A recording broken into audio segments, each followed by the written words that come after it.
पाहिजे आणि हे कळायला पाहिजे की तुम्हाला पॉलिटिकल माणसाकडून काय मदत घ्यायची आहे.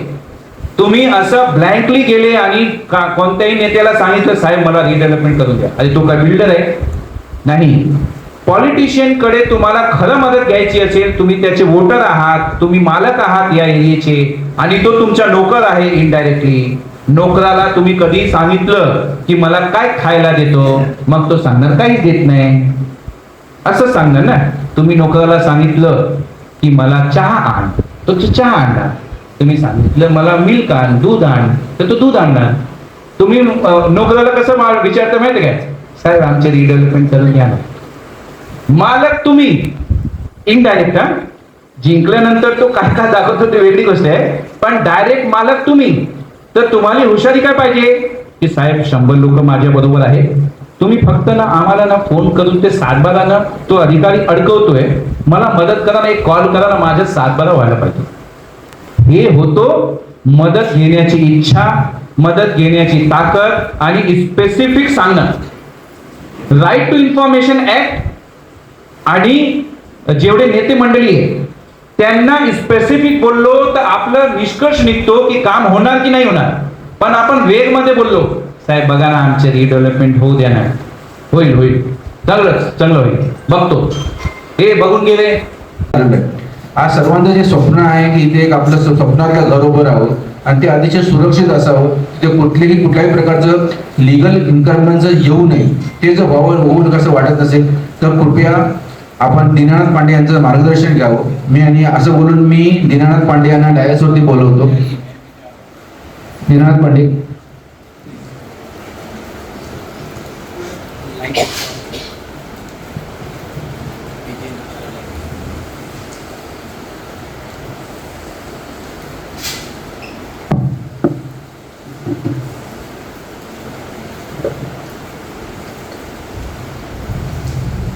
छत्रपती शिवाजी महाराज व डॉक्टर बाबासाहेब आंबेडकर यांना विनम्र अभिवादन करून ही जी पुढची चर्चा सत्र आहे त्याला मी सुरुवात करतो.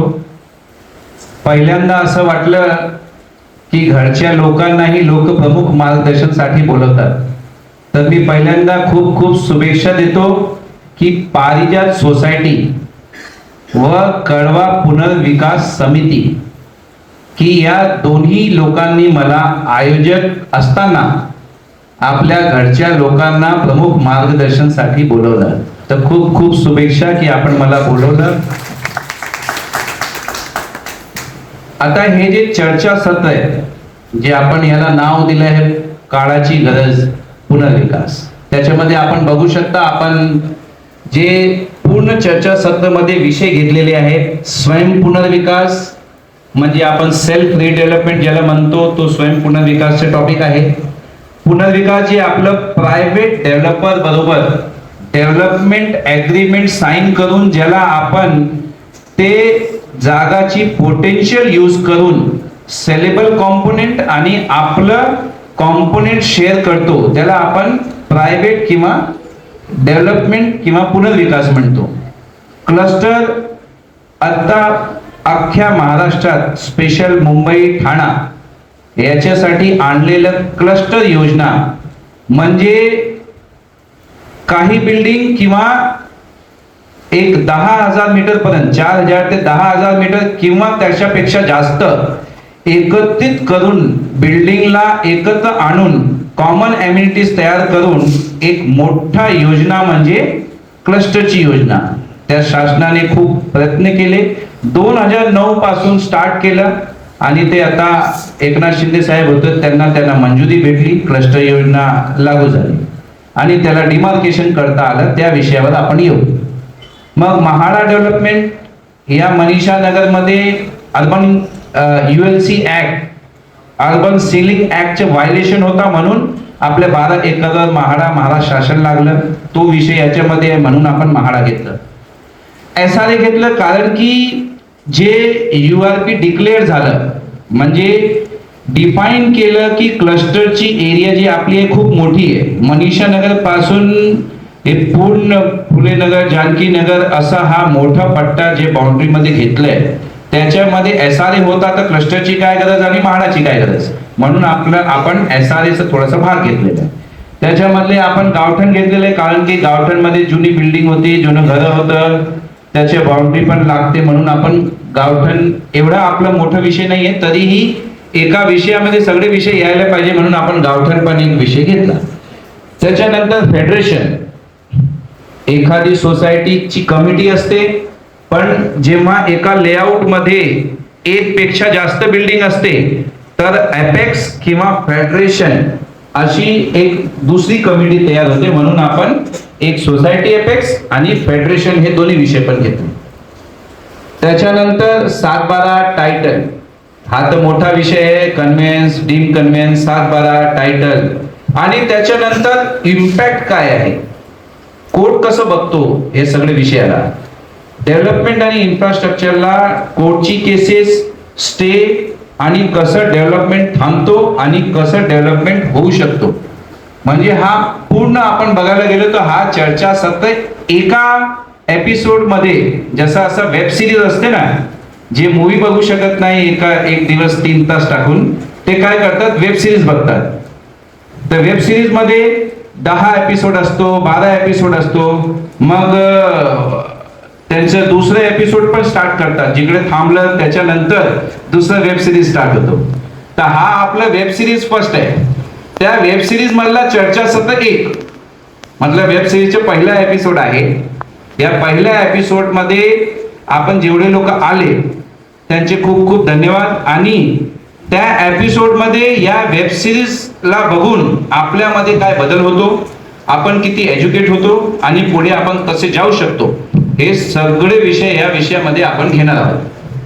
आणि सर्वांचे उत्तर, प्रश्न आपण काय केलं, आपण सगळ्यांना एक पहिलं जेव्हा हे बॅनर लागले, ऍडव्हर्टाइजमेंट झालं, सोशल मीडिया झालं, तर आपण काय केलं, कसं नियोजन होतं आपलं, की पारिजातचं सतत म्हणणं होतं की रिडेव्हलपमेंट साठी आपण काय करणार. इकडे थोडंसं लोकांमध्ये कन्फ्युजन आहे की जे पुढाकारी आहेत त्या पुढाकारी लोकांचं घर नाही आहे, त्यांची या मनीषा नगरमध्ये इन्व्हेस्टमेंट नाही, आणि ते पुढाकार घेत आहेत. ते चांगलं आहे, पॉझिटिव्ह आहे, नेगेटिव्ह आहे, उपयोगी आहे. तर एक सेक्शन असा रिकामी होता जो असं सतत बघत होता की ज्यांचं घर नाही, इन्व्हेस्टमेंट नाही, ते एवढे इंटरेस्ट का घेत आहेत आणि आपण गप्प कशाला बसू. तर मला अप्रोच झाले पारिजातवाले आणि बाकी लोक की आपण गप्प का आहात. तर मी त्यांचे माझे जे उदाहरण होते मी तुम्हालाही सांगू इच्छितो की माझं जे पहिला उदाहरण मी कळव्यात बघितलं, कोणतंही काम मी करायला घेतलं तर इझी नाहीये, हे माझा अनुभव आहे. इझी नाहीये कारण मी पहिल्यांदा मेंबर होतो, एक प्रॉपर्टी परचेस केली मी, नाव आहे श्री गीता सोसायटी. श्री गीताचे किती लोक आहेत, 2 लोक झाले. कशी रिडेव्हलपमेंट होणार, ठीक आहे. श्री गीतामध्ये मी एक मेंबर होतो. अच्छा, श्री गीताची गंमत बघा, त्याच्या आजूबाजूला जी जागा आहे, एखाद्या गार्डनची जागा आहे आणि बाकी मोकळी जागा आहे.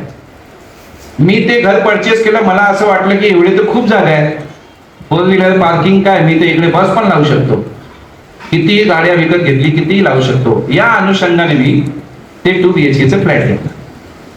तेव्हापासून मी त्याच्या अगोदर विक्रांत मध्ये राहणार, अख्ख्या कळव्यामध्ये फिरत फिरत राहणार. आणि मी पहिल्यांदा इकडे आलो कारण की मला एक टास्क भेटलं होतं रोजा डेव्हलपर कडून.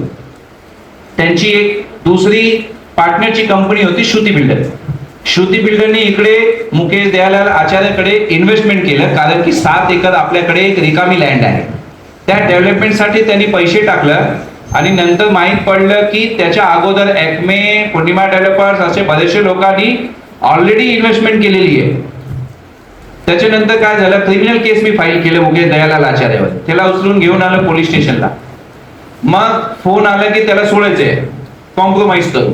असं सगळं 2011, 12, 13 हे चालू होतं सतत. म्हणजे माझी ओळख मनीषा नगर मध्ये येण्याचं कारण मुकेश दयालाल आचार्य. मी ऍज अ ऍडव्होकेट क्रिमिनल केस करणं आणि मुकेश दयालाल आचार्याला पकडणं. आता वेब सिरीजला दाखवतात की वकील जो आहे तो वकील पण आहे आणि इन्व्हेस्टिगेशन ऑफिसर पण आहे. असे बरेचसे तुम्ही कुठे बघता वेब सिरीज मध्ये. पण प्रॅक्टिकली असं नाहीये. वकील जो असतो तो पोलीस स्टेशन मध्ये जात नाही, तो आपल्या चेंबर मध्ये असतो आणि तो मालक असतो कोर्टाचा. मालक म्हणण्यापेक्षा तो तुमची बाजू मांडतो कोर्टात. म्हणजे तो त्या परिसरात दिसणारा एक वकील आहे, त्याची लीगल जागा म्हणजे कोर्ट.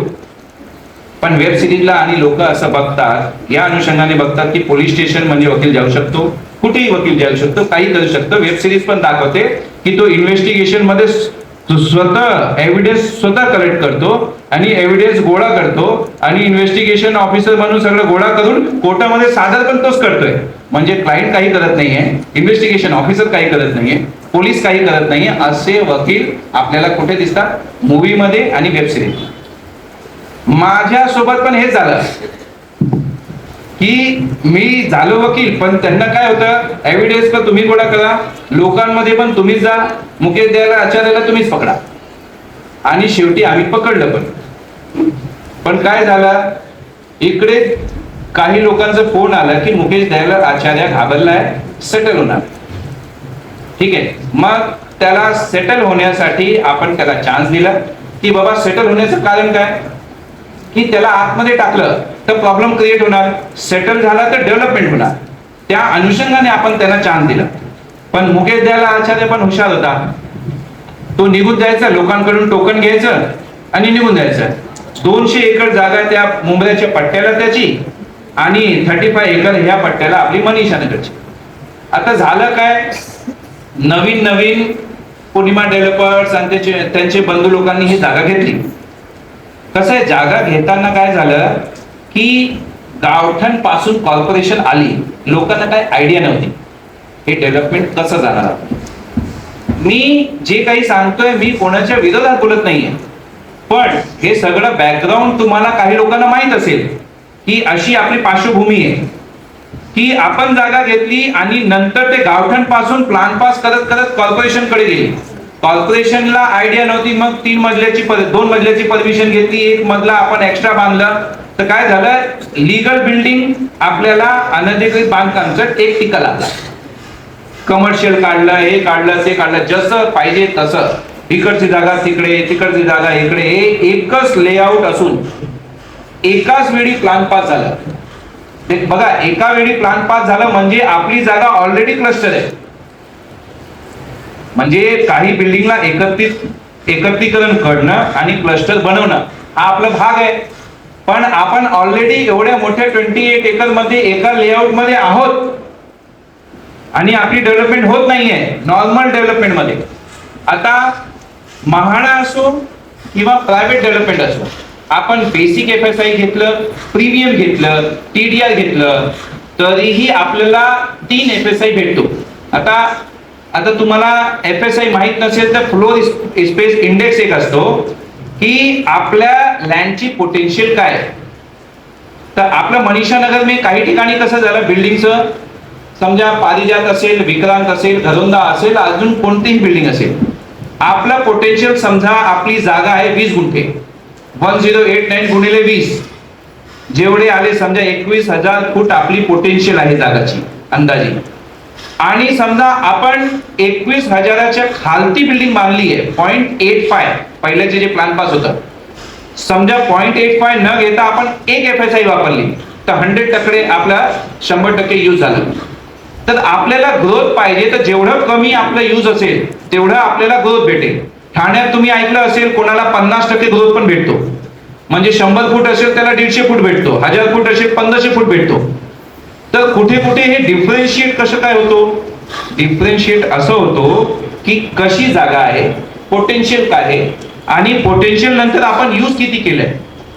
तर जेव्हा पारिजात एखाद्या बिल्डिंगला आपण घेतलं किंवा घरोंदाला घेतलं, अष्टगंधाला घेतलं तर 1:1 यूज आहे.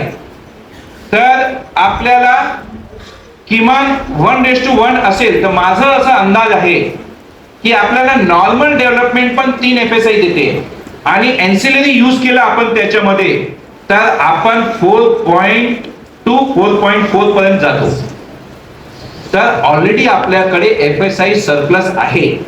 आपल्या लँड मध्ये एकच लेआउट असल्यामुळे आपल्या लास्टचे 7 एकर डेव्हलपमेंट झालेलं नाही.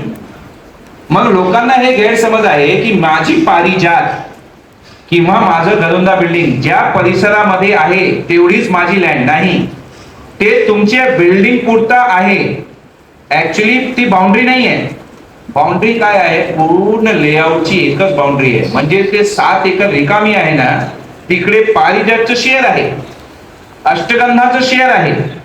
जेव्हा पारिजात विचारलं तर माझी FSI समजा यूज झाली 1, पण जेव्हा मी ते 7 एकरला ऍड करतो तर माझी FSI यूज झाली 0.85.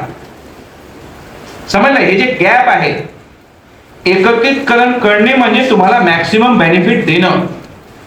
आता कळव्यामध्ये असं आहे की पॉलिटिकली इन्फ्लुएन्स एरिया असल्यामुळे बिल्डर लोकांनी काय केलं, अख्ख्या कळव्यात मला असं वाटतं 15% वर कोणालाही ग्रोथ भेटलेलं नाही आजपर्यंत.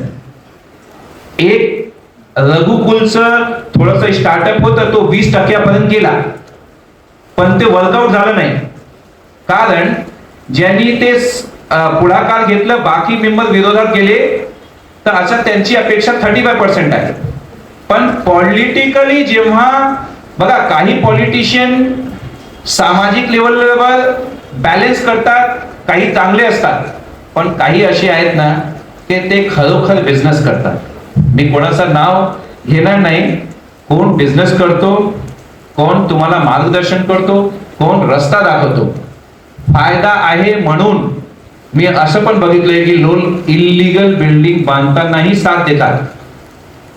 कोणी इल्लीगल बिल्डिंग बांधली तरी मी लोकांना बघितलं, त्यांच्यासोबत बसतात, जातात, उठतात. त्यांची मजबुरी आहे की त्यांचं जे बिल्डिंग आहे पहिलं पण इल्लीगल होता. लिगलाइज इंडियामध्ये त्यांना डिग्रोथ आहे, मायनस आहे, थोडंसं कमी होऊ शकतो. पण माझं असं म्हणणं आहे, तुमचं मुलांना, पुढच्या पिढ्यांना तुम्हाला काहीही एक द्यायचं असेल तर एक स्वच्छ आणि सुरक्षित घर द्या. नाही तर होणार काय, तुम्ही जे घर घेतलं इल्लीगल, आपल्या आजूबाजूला इल्लीगल बिल्डिंग खूप आहे.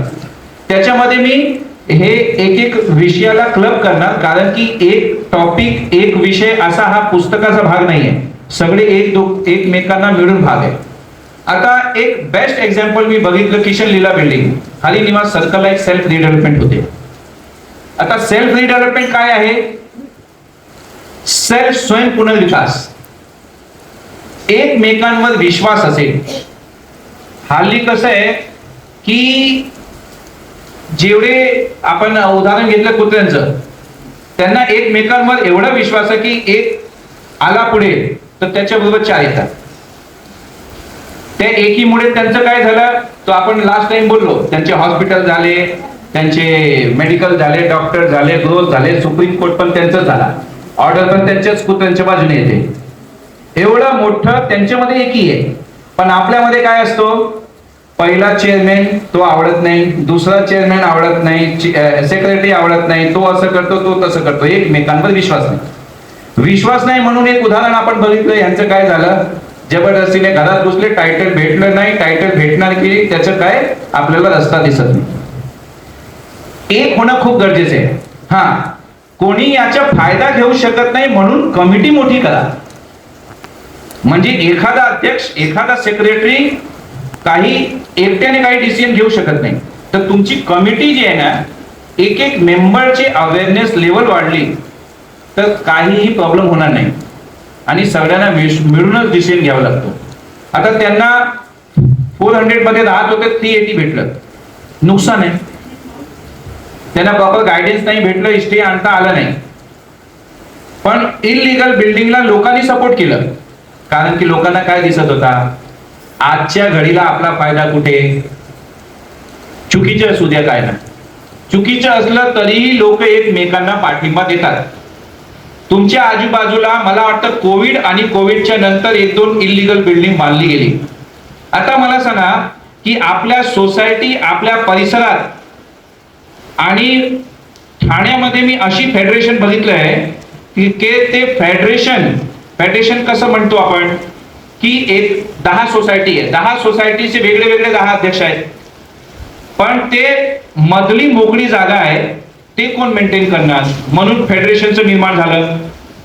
फेडरेशन कमिटी मधली जागा बघणार, आणि फेडरेशन कमिटी ओव्हरऑल टायटल बघणार, म्हणजे अख्खी लेआउट फेडरेशनला भेटायला पाहिजे. आणि सोसायटी काय बघते, माझी जागा मला भेटायला पाहिजे. पण हे विसरून जातात की तुझी जागा सगळी आहे. तर तुम्ही म्हणणार एवढं मोठं डेव्हलपमेंट कोण करणार? मग तुम्ही सांगा, क्लस्टर कोण करणार? एक बिल्डिंग बांधता येत नाही, आहे की नाही? हे प्रश्न तुम्हीच विचारा की 30-35 वर्ष झालं पॉलिटिशियन लोकांनी आपल्याला आयडिया का नाही दिली? 2-3 तर बिल्डिंग बांधून जायला पाहिजे होती.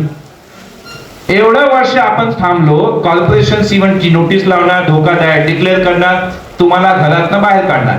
म्हणजे एका बाजूला तुम्ही घरातनं बाहेर जाण्याची भीती, दुसऱ्या बाजूला तुम्हाला प्रेशर, आणि तिसऱ्या बाजूला तुम्हाला प्रेस करायचं, आणि मग शेवटी इन्फ्लुएन्समुळे तुम्हाला काय भेटणार?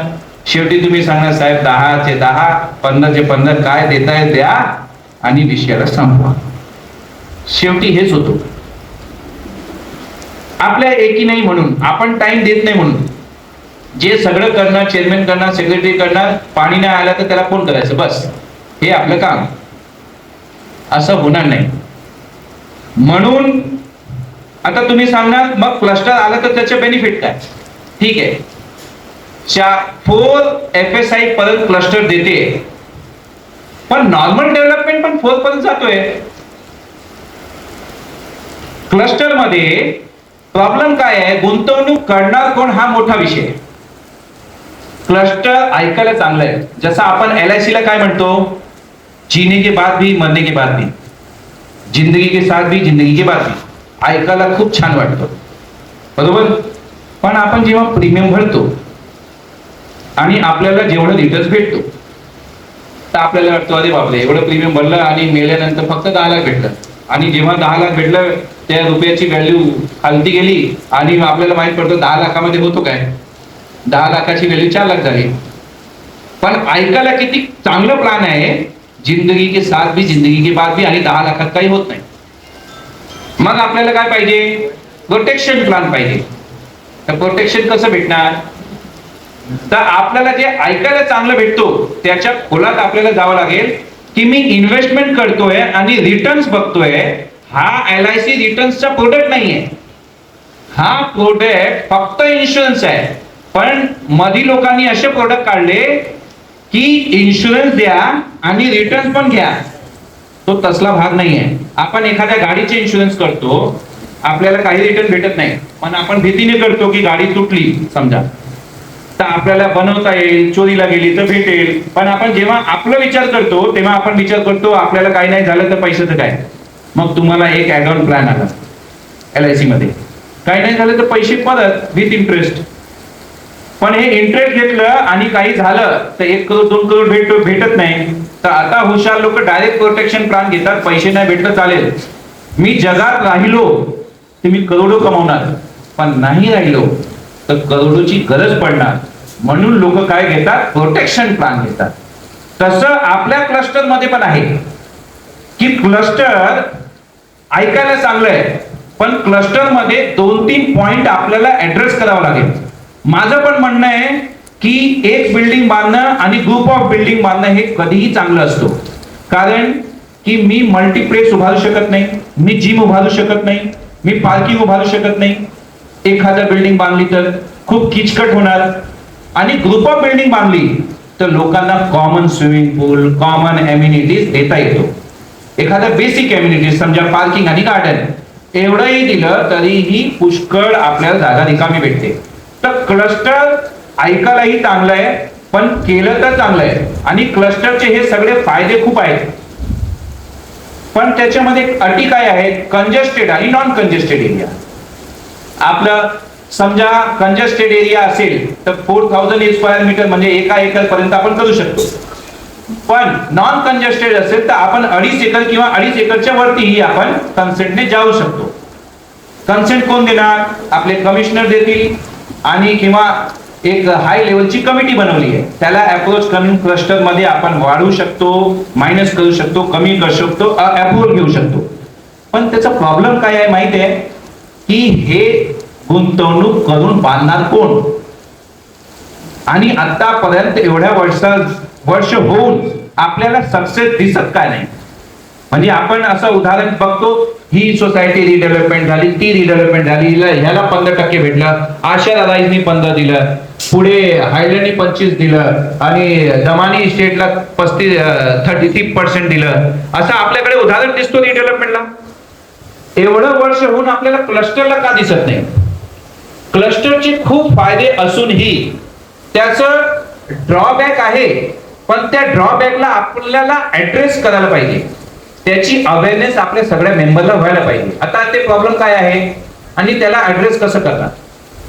एखादा बिल्डर जेव्हा डेव्हलपमेंट मॉड्यूल करतो, तर तुम्ही सांगा बिल्डर काय करतो? बिल्डर ज्याची जागा आहे त्याच्या बरोबर डेव्हलपमेंट अग्रीमेंट करतो. डेव्हलपमेंट अग्रीमेंट, जागा विकत घेत नाही.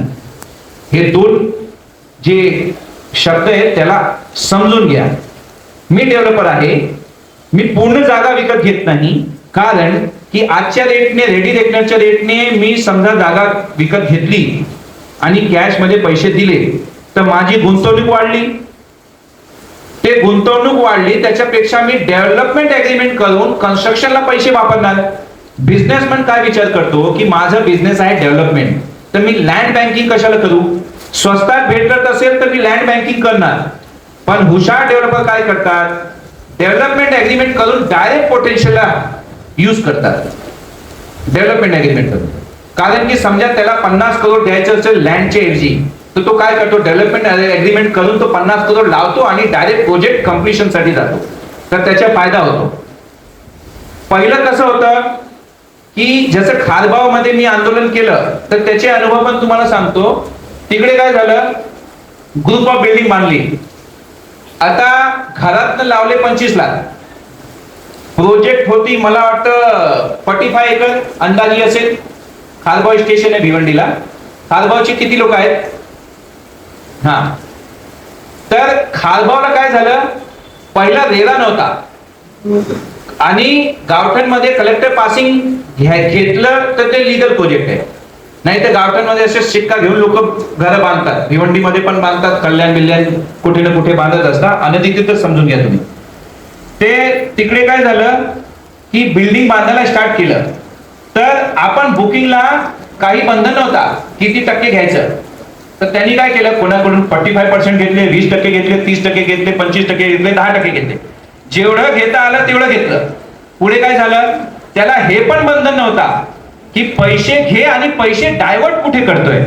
हे झालं खारबावचं. म्हणजे पैसे मी घेतलं लोकांकडून, दाखवलं काय? प्रोजेक्ट आणि लिफलेट.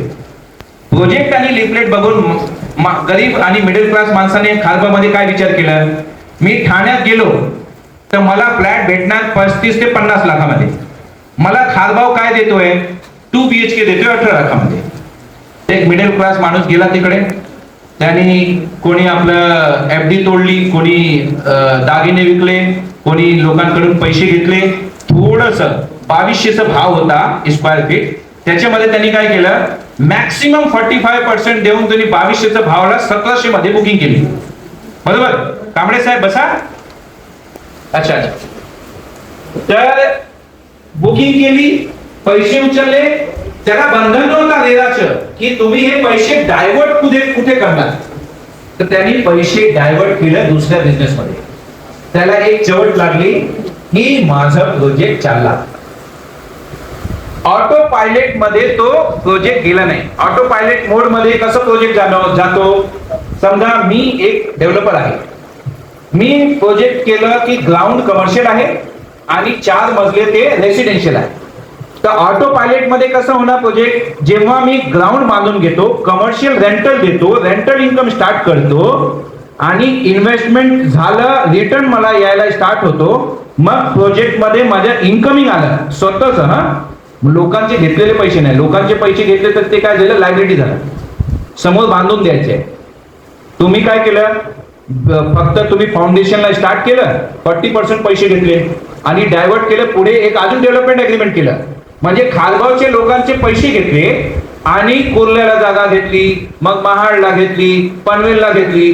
तो डायरेक्ट अंबानी बनायला गेला. पैसे कोणाचे? मिडल क्लासचे. रेरा नाहीये, मग कलेक्टर पासिंग नाही झालं, कलेक्टर पासिंग नाही झालं, रेराचं बंधन नाही आहे, मग तो पैसे डायव्हर्ट केलं त्याने. आता रेरामध्ये हे प्लस पॉइंट काय झालं की 10% तुम्ही बुकिंगला घेऊ शकता, नंतर इंजिनियरची रिपोर्ट दाखवून की कम्प्लिशन फ्लोर वाईज जसं कम्प्लिशन असेल तेवढेच पैसे घेऊ शकता. रेराचे अकाउंट उघडायचे, त्याचे पैसे डायव्हर्ट होणार नाही, त्याचे पैसे त्याच्यामध्येच राहणार आणि डेव्हलपमेंटलाच यूज होणार. लास्टला तुम्ही बाहेर पडता जेव्हा ओसी येते. आता क्लस्टर मध्ये काय आहे, एखादा प्रायव्हेट डेव्हलपर काय येत नाहीये एवढं चांगलं असूनही, कारण की त्याला मर्यादा आहे 2.5 एकर कमीत कमी. आणि दुसरी मर्यादा काय आहे, ते पहिलं लोकांचं घर द्यायचं. बिल्डरला सवय काय आहे, जागा नाही घ्यायची, डेव्हलपमेंट अग्रीमेंट करायचं, बुकिंग घ्यायची, पैसे आलं आणि 50-100 करोड त्या डेव्हलपमेंट अग्रीमेंटवर फायनान्स कंपनीची लोन घ्यायची. हे झालं बिझनेस. म्हणजे माझ्या घरातलं काय लागलं, समजा एखाद्या 100 करोडची प्रोजेक्ट, माझ्या घरातनं 15 करोड लागले. कशासाठी, प्लॅन पास केलं आणि थोडस सोशल मीडिया केलं आणि थोडंसं ऍडव्हर्टाइजमेंट केलं, तर 10% घेण्याची मला परमिशन भेटली. हे बिझनेस तुम्ही बघा ना कसं होतो. आणि तुम्ही त्याला क्लस्टर मध्ये काय बिझनेस सांगताय, त्याला डेव्हलपमेंट मॉडेलची इच्छा आहे. तो घर बांधतो, सेलेबल विकतो, रेंटल देतो रिडेव्हलपमेंटच्या लोकांना. आता सेलेबल विकतो तर पैसे येतात, त्यांनी व्याजावर पैसे घेतलेले तो बॅलन्स करतोय, पण त्याची इन्कमिंग चालू झाली ना, कमर्शियल भाड्याने दिलं, स्वतःची इन्कमिंग, मी विकतोय एक फ्लॅट, त्याची इन्कमिंग. क्लस्टरला काय होतोय, त्याला फाउंडेशन बांधायचे, सगळं घर बांधायचे, पहिले लोकांची ओसी घेऊन यायची, मग 1:1 म्हणजे जे पहिलं लोकांचं दिलं त्याच्यानंतर त्याची प्रॉफिट स्टार्ट होते. मग म्हणून काय होतोय, चांगली LIC असूनही कोणी हा प्रोडक्टला हात लावायला तयार नाही. विषय समजला तुम्हाला, चांगला प्रोडक्ट, चांगला क्लस्टर, पण ऍड्रेस काय होतोय, पैसे टाकणार कोण. बिल्डर 100 करोडच्या प्रोजेक्टला 15 करोड इन्व्हेस्टमेंट करून पूर्ण प्रोजेक्ट चालवतो. इकडे काय होतोय, 100 करोडच्या इन्व्हेस्टमेंटला त्याला 50 करोड टाकायचे फक्त, म्हणजे पूर्ण काम केल्यानंतर त्याची प्रॉफिट स्टार्ट होते. आणि कुठेही तो चुकला तर त्याची प्रोजेक्ट 10-5 मजल्याची नाहीये, त्याची प्रोजेक्ट समजा 2.5 एकरची आहे, म्हणजे 5 लाख 6 लाख फुटाचं काम आहे अंदाजे. एवढ्या कामामध्ये मला सांगा त्याची किती मोठी इन्व्हेस्टमेंट आहे. आणि मी पैसेवाला आहे, मी मोठा डेव्हलपर आहे, तरी तुम्हाला उदाहरण देतो, आपल्या वोल्टासच्या इकडे शापूरजी पालनजी लोकांना माहित असेल किती मोठा डेव्हलपर आहे. काम का रखडतोय, पैशाची कमी नाही आहे आणि ब्रँडिंगची कमी नाही आहे. आजही बँकवाले 1000 करोड रुपये देतील त्याला, पण प्रॉब्लेम आहे कुठे, तुम्हीच विचार करा. कारण त्याला पहिलं कोणाचं घर बांधून द्यायचंय, SRA वाल्यांना रेंटल द्यायचे, घर द्यायचे आणि मग सेलेबल द्यायचे. तरी त्याला फ्रीडम आहे, तो सायमल्टेनियसली करतोय, तरीही एवढा मोठा टाटा ग्रुपचा माणूस कुठे ना कुठे कमी पडतोय. प्रोजेक्ट डिले झाला, तुम्ही बघा, मला वाटतं 6-7 वर्ष तर त्या प्रोजेक्टला झालं एवढ्या मोठ्या माणसाला. आणि मी वस्तुस्थिती बघितली की जे ब्रोकर असतात ना, जे घर विकतात, त्यांना पैसे देण्यासाठी पण त्यांनी लोन घेतलेले आहे. मोठ्या माणसाची जेवढी ब्रँडिंग असते ना, तो पैसे बाहेरचेच यूज करतो. तो असं विचार करत नाही की मी एखादा बँक उघडणार तर माझी स्वतःची जागा असायला पाहिजे, माझी ऑफिस स्वतःची असायला पाहिजे. तो असं विचार करत नाही. तो म्हणजे माझी 10 ऑफिस असायला पाहिजे, 10ची 10 भाड्याने असायला पाहिजे, चालेल, पण माझं बिझनेस मॉडेल जे आहे ते पुढे जायला पाहिजे. तसंच बिल्डर काय विचार करतो की मी लावायचं किती, तर त्याला तुम्ही काय देताय, 2.5 एकरच्या प्रोजेक्ट मध्ये 4 FSI कोणाला भेटेल, जेव्हा 2 FSI ची बेनिफिट तो लोकांना शेअर करणार, मग ते 2:2 असं त्याला बेनिफिट आहे. तर आपलं प्रोजेक्ट जे आहे क्लस्टर मध्ये बसतो, पण चांगलं होऊ पण शकतो. पण प्रॉब्लेम काय आहे, करणार कोण. मला असं वाटत नाही की कडव्यामध्ये असं कोणी आहे की जो क्लस्टर मध्ये पैसे टाकण्याची त्याची कॅपॅसिटी आहे, कोणताही डेव्हलपर असो, इन्क्लुडिंग कळव्याचे पॉलिटिशियन, हे कळव्याचे बिल्डर सगळे मिळून. कारण काय आहे की पैसे टाकून थांबायचं नाहीये, पैसे टाकून तुम्हाला ओसी आणल्यानंतर तुमची प्रॉफिट टाकायचं. तर माणूस काय विचार करतो की आपण रेग्युलर जे डेव्हलपमेंट करत होतो, पहिल्या दिवशी काय केलं, लोकांना चहा पाणी दिलं, खूप रडले सोसायटीवाले, तर एक लमसम कॉर्पस फंड दिलं की बाबा तुमची मेंटेनन्स 500 होती, बिल्डिंग बांधली तर तुमची मेंटेनन्स 2000 होईल, तर 2000 मेंटेनन्सला तुम्ही भरू शकत नाही, म्हणून एक लमसम तुम्हाला एवढा कॉर्पस देतो, तुम्ही एफडी करा, सोसायटीला पुढचे बनवल्यानंतर मेंटेन करण्यासाठी तुम्हाला व्हॅल्यू ऍडिशन भेटणार. लढून लढून आपण कॉर्पस घेऊ शकतो, ठीक आहे. आणि आपल्याला जे 4 ची FSI होते, एनसीलरीला ऍड करून तर क्लस्टर मध्ये 5.4 ची FSI पण होणार, पण आपल्याला शेअरिंग काय होतोय, शेअरिंग होत नाहीये.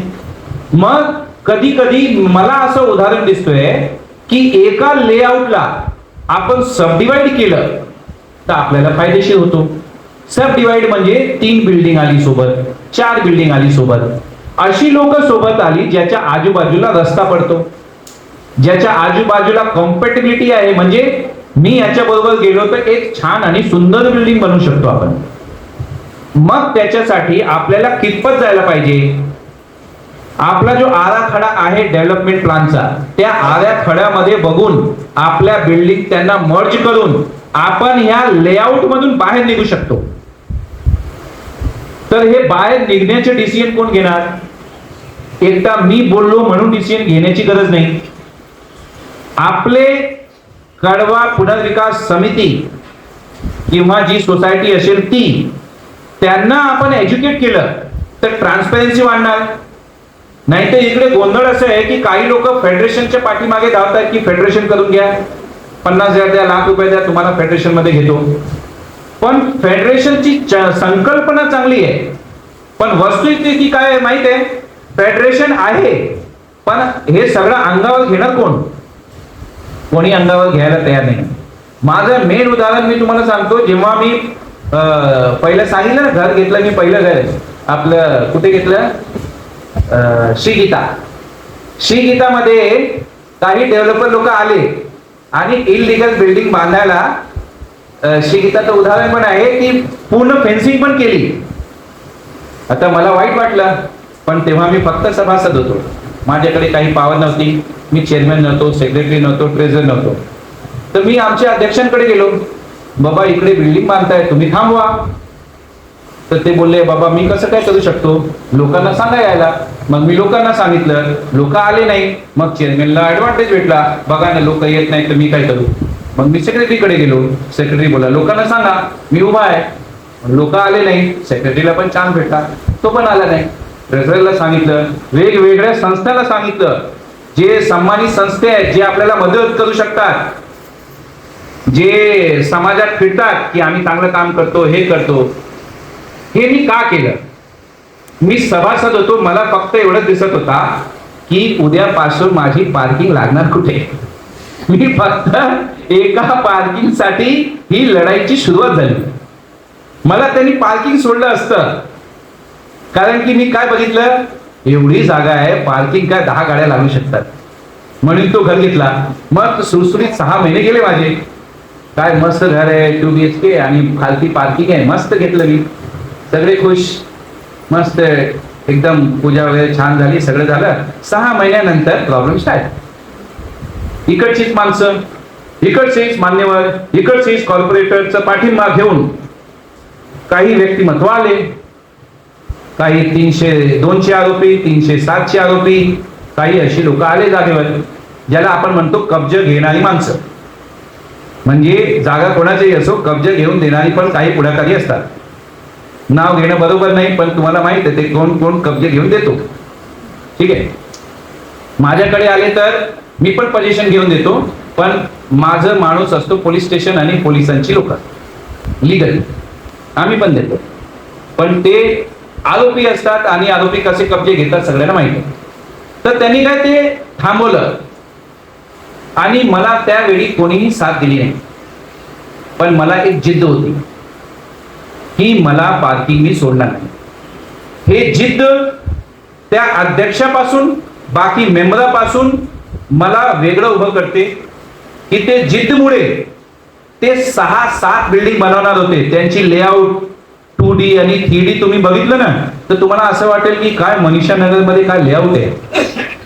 इलिगल बिल्डिंग बांधण्यासाठी त्यांची 2D आणि 3Dचे व्ह्यू मी बघितलं. त्यांनी मला बोललं तुमच्या पार्किंगचं काय ते आम्ही बघून घेऊ, जे बिल्डिंग बांधणार त्याच्यामध्ये तुम्हाला पार्किंगचे चान्स देऊ. मी बोललो दादा फक्त पार्किंगचा विषय नाही आहे, माझ्या घराच्या समोर डायरेक्ट सूर्य भगवान दिसत होते, ते पण अडथळा निर्माण होतोय, फक्त पार्किंग नाही. आता मी स्टेप 2 वर गेलो. पहिलं मी काय मागत होतो, माझी पार्किंग. नंतर मी काय बोललो की मला इकडे डायरेक्ट सनरेज येत आहेत ते बंद होतोय. मग ते बोलत ते तर होणार नाही. तर मी पण बघा मी एकटा होतो, ते किती लोक होते, पण माझी जिद्द होती. मी त्यांना सगळ्यांना जे फेन्सिंग होती ना, कोणी नाही आलं ते फेन्सिंग मी स्वतः पाडून घेतलं आणि फक्त माझ्याच माणसाला ड्रायव्हरला सांगितलं बाबा त्यांनी मला मारलं तरी तू व्हिडिओ बनव पहिल्या मजल्यापासून, खालती वाचवायला येऊ नको. एवढी डेअरिंग केली आणि आजचा दिवस आहे, 4-5 वर्ष झालं, ते 7चे 7 बिल्डिंग कोणी आजपर्यंत बनवू शकला. हे कसं झालं, जिद्द असते तेव्हा होते. आता हे 7 बिल्डिंग बनली असती ते FSI कोणाची गेली असती. समजा तुम्हाला 50% भेटायचं आहे आणि 7 इलिगल बिल्डिंग बांधली तर तुम्हाला 25% भेटणार, डायरेक्ट लॉस 25%. आता आपण काय विषय घेतोय, 2 मजल्यावर 1 मजला बांधला तर आपली FSI यूज जास्त झाली, आपलं ग्रोथ आणि पोटेन्शियल कमी झालं, म्हणून आपल्याला ग्रोथ कमी भेटतोय. मी या मनीषा नगरमध्ये जिद्दमुळे माझे दुश्मन कोण कोण झाले असतील त्या कार्यक्रमामध्ये तुम्हीच विचार करा. इकडे जेवढे मान्यवर आहेत, जेवढे लोक असतील पुढाकारी, त्यांना मी आवडत नाही. कारण एक माझं सरनेम पांडे आहे, देशपांडे नाही. कारण नंबर 2 मी त्याला थांबवलं का, माझी बिल्डिंग पण इलिगल आहे असं त्यांचं म्हणणं. मी त्यांना प्लॅन दाखवलं, कागद दाखवलं, सगळं सांगितलं. हे ठप्पा बरोबर आहे काय, हे बरोबर आहे काय, हे बरोबर आहे काय, तर ते बोलतात ऑफ दी रेकॉर्ड हे सगळं बरोबर नाहीये. मी बोललो ऑफ दी रेकॉर्ड कशाला, तुम्ही सांगा हे बरोबर नाहीये, म्हणजे हे ठप्पा ज्यांनी मारलंय त्याला आपण शोधू. तर ते बोलले आम्ही ऑफ द रेकॉर्ड बोलू शकतो, ऑन द रेकॉर्ड बोलू शकत नाही. तर तुम्हीच विचार करा, आपल्या आजूबाजूला असं पोटेन्शियलचं नुकसान होत असेल तर आपल्याला ग्रोथ कसं काय भेटणार. क्लस्टर असो काही असो, क्लस्टर मध्ये एक चांगलं आहे की इलिगल बिल्डिंगलाही आपण समाहित करून घेतो, हे पण प्लस पॉइंट आहे सर, की आपण इलिगल बिल्डिंगला कन्सिडरेशन मध्ये घेऊन त्यांनाही ग्रोथ देता येतो. पण सगळ्यांना घेता करणार कोण, अख्ख्या महाराष्ट्रामध्ये एकच प्रश्न आहे, पैसे एवढं टाकणार कोण. बिल्डरचं डेव्हलपमेंट मॉड्यूल, मी पैसेवाला आहे तर मी बिझनेस कुठे करायचं ते मी ठरवणार ना. मला इकडे 15 करोड टाकून बिल्डिंगची ओसी आणतोय मी आणि मला क्लस्टर मध्ये 100 करोड टाकायचे, तर मी कशाला जाऊ. मी पैसेवाला आहे ना, माझे पैसे कुठे टाकायचे मी डिसिजन घेणार. म्हणून चांगलं प्रोजेक्ट असूनही कोणी पैसे टाकत नाही. हा ड्रॉबॅक आहे क्लस्टर मध्ये की पुढे येणार कोण. आणि फेडरेशनची काही कमिटी बनवली गेली तरी फेडरेशन लॉकडाऊन मध्ये त्या जमिनीला थांबवायला आला नाही. गावात जमीन असो कुठेही जमीन असो, जमिनीच्या बद्दल जो माणूस कोर्टात गेला तो फसला.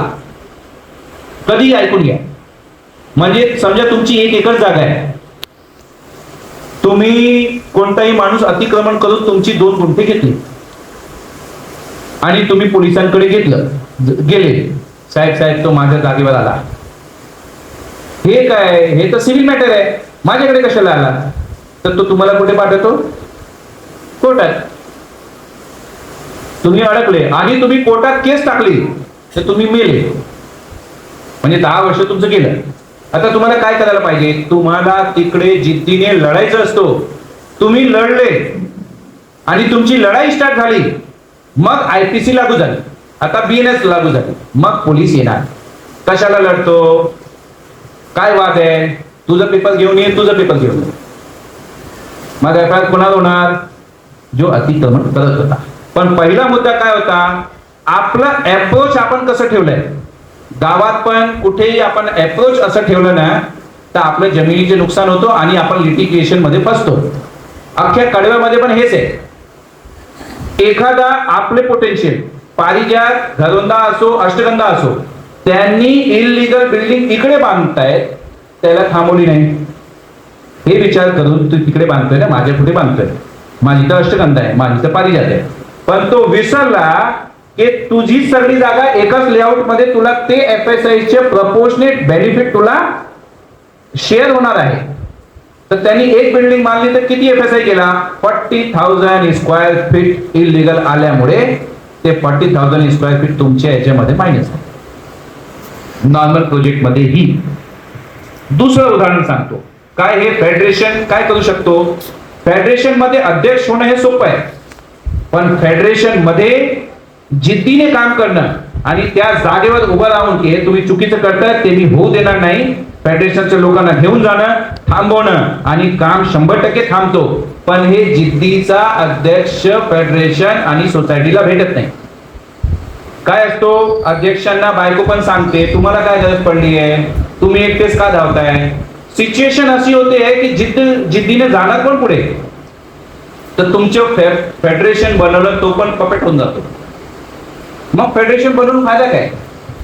आपण फेडरेशन बनवतो काही बनवतो एंटिटी बनवतो सोसायटी बनवतो ज्याचे अध्यक्ष सेक्रेटरी ट्रेझरर त्याचे मेंबर साथ न देऊन असे पोटेन्शियल जमिनीचं गेलं तर हे नुकसान तुमचं आहे. तुमच्या आजूबाजूला बघा कोणी पार्किंग करतोय जागावर कोणी पार्किंग करून पैसे घेतोय कोणी दुकान उघडतोय कोणी शॉप उघडतोय काय काय ह्या सोसायटीमध्ये चालू आहे. एखादं तर मी बघितलं एका सोसायटीमध्ये एक टपरी टाकली. सोसायटीमध्ये चेअरमॅन गेला त्याला कोणीतरी धमकी दिली तो गेला घरी. शेवटी काय झालं टपरी एस्टॅब्लिश झाली. बिल्डर आला बोलतो टपरीचं काय साहेब ते तुम्ही डायरेक्ट बघून या आम्ही बोलणार नाही. मग बिल्डर बोलतो ठीक आहे तुमच्यामध्ये मायनस करतो याला सेटल करतो.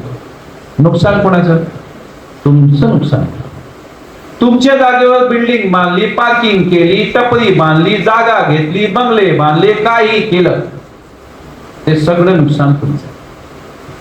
आता तुम्ही कितपत थांबवू शकता कितपत लढू शकता हे सगळं बॅलन्स आहे. म्हणजे तुम्हाला मी हे सांगत नाहीये की उद्यापासून जे सगळं वाईट चाललंय ते सगळं तुम्ही निघायचं आणि सांगत हे बरोबर नाही ते बरोबर नाही हे आंदोलन करू ते आंदोलन असं नाही. जेव्हा 100 लोक बसतात एक माणूस जिद्दीचा असेल तर त्याचा गैरफायदा न घेता एक मधला रास्ता काढणारा माणूस हुशार असतो. ठीक आहे बाबा जे झालं तेव्हा आपण नव्हतो हे जाऊ दे हे जाऊ दे बंगला जाऊ दे हे जाऊ दे ते जाऊ दे पण कुठेतरी तुम्हाला अडवावं लागेल ना कुठेतरी थांबावं लागेल ना. कारण की ते थांबत नाही. त्यांना अशी सवय लागली आहे की तो कोणाचा पाठिंबा घेऊन ते काय ना काय कार्यक्रम चालूच असतो. नाही होईल तर टपरी नाही होईल तर जागा नाही होईल तर पार्किंग. मग अशामध्ये आपण पुढे नाही आलो तर जे आपल्याला कमी भेटतो ना 10% 15% हे सगळं गोष्टी असतात ना. बिल्डर मोठा काय सांगतो हे सगळं भांगडी मी करणार नाही तुम्ही मला प्लान पास करून द्या उद्यापासून काम करतो. मग किशन लीलानी काय केलं सेल्फ रिडेव्हलपमेंट केलं. एक फ्लॅट सेल्फ रिडेव्हलपमेंट का जातात ते समजा तुमचं एक फ्लॅट आहे तुम्हाला 2 फ्लॅट भेटेल ही रिडेव्हलपमेंटची वस्तुस्थिती आहे. म्हणजे 500 फुटावर 500 फूट फ्री आणि उरलेले बॅलन्स फ्लॅट जे तुम्हाला भेटेल त्याचे रेंटल घेऊन लाईफ टाईम मेंटेनन्स फ्री. अशी सोसायटी पण आपल्याकडे आहे आणि ठाण्यामध्ये लोक सेल्फ रिडेव्हलपमेंटला काम करतात. सेल्फ रिडेव्हलपमेंटला बेनिफिट काय सिंगल विंडो मध्ये प्लान पास व्याजामध्ये 4% कमी मध्ये पैसे भेटणार. TDR ला सवलत विकत घेताना प्रीमियम विकत घेताना सवलत. हे कोण घेऊन येतोय आपल्याला मुख्यमंत्री देवेंद्र फडणवीस भेटले. हे सगळं सवलत ते बॅलन्स करतात.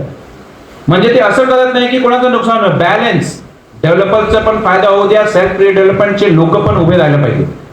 पण सेल्फ रिडेव्हलपमेंट कसं होणार जेव्हा आपण एकत्र येणार की बाबा आपली मर्यादा आहे की आपण 3 सोसायटी घेऊ सब डिवाइड करू आणि सेल्फ रिडेव्हलपमेंट करू. मी बोलू कन्स्ट्रक्शन एवढं इझी सब्जेक्ट आहे लोकांनी एवढं कठीण बनवलेलं आहे. कन्स्ट्रक्शन कसं आहे माहिती आहे काय बिल्डर लिटिगेशन बघत नाही. बिल्डर कन्स्ट्रक्शनला कामाला जात नाही.